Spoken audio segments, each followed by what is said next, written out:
Sweet, creamy, even fluffy. Those are the modern cheesecakes we know and love today. But have you ever wondered what it was like 4,000 years ago? Was it savory? Was it sweet? What did it look like? Did it taste good? Was it even considered a dessert? Cook with me today to find out. Hey, this is Timeless Spoon, where we recreate a bunch of different recipes and test them from different timelines. Today, the cheesecake we'll be attempting is basically the earliest known recipe, originating from the island of Samos in ancient Greece, around 2000 BC ago, so roughly 4,000 years ago. So this recipe uses very simple, very natural, organic ingredients that were available back then. Cheesecakes weren't necessarily seen as a dessert as we do today. First ingredient, goat cheese. Next ingredient, organic honey. This is going to be acting as our sweetener. Last ingredient, organic barley flour. These three ingredients are the main things we'll need for this recipe today. So let's get into it. Roughly 1 cup of goat cheese. We're going to be using a pestle and mortar today. It's a little bit more rustic. We're going to go ahead and mash that up until it becomes kind of a paste, a little bit more smooth, and then we'll be adding the honey into it. 800 BC ago, this was thought to be given to athletes before the first Olympic Games as a source of protein, energy. All right, so we have our honey here.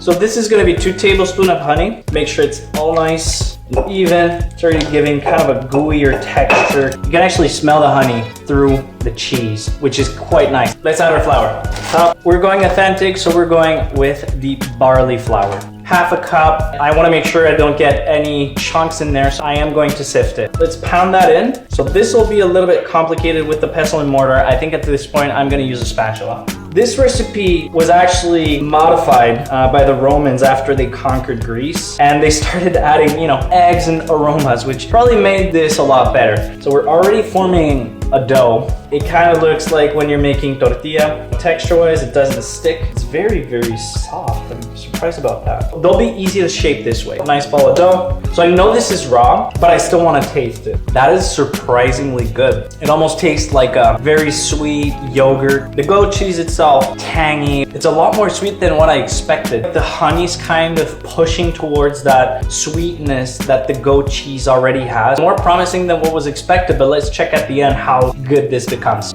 We're looking to get like ½ inch, 1 or 2 centimeters thick. Let's try 4. Let's roll it into a ball and squish it up. They used to cook this type of stuff into clay ovens. So I will be trying to test. One's going to be for the Dutch oven. Another one's going to be for your kind of Corningware. Another one's going to be into a sheet pan. Obviously, a pizza stone would have been ideal, but now the fact that this has goat cheese into it, moisture like this might crack it. So I'm going to add these to the oven for 25-30 minutes until they're kind of firm, but not like, fully brown, maybe a little golden brown. And then we'll test them out, see how they look. So they're out of the oven. They kind of look like cookies. So we're going to want to rest these for about 10 minutes because they're piping hot. So it's been about 10 minutes. And now we want to put a little bit of honey glazed on top until this starts flowing just a little bit. Since we have 1 for each vessel and we have 2 for the Dutch oven, sesame seed was very common back in the day and they used to add it to a bunch of stuff. We're going to be trying a little bit of sesame seed on one of these. And there you have it.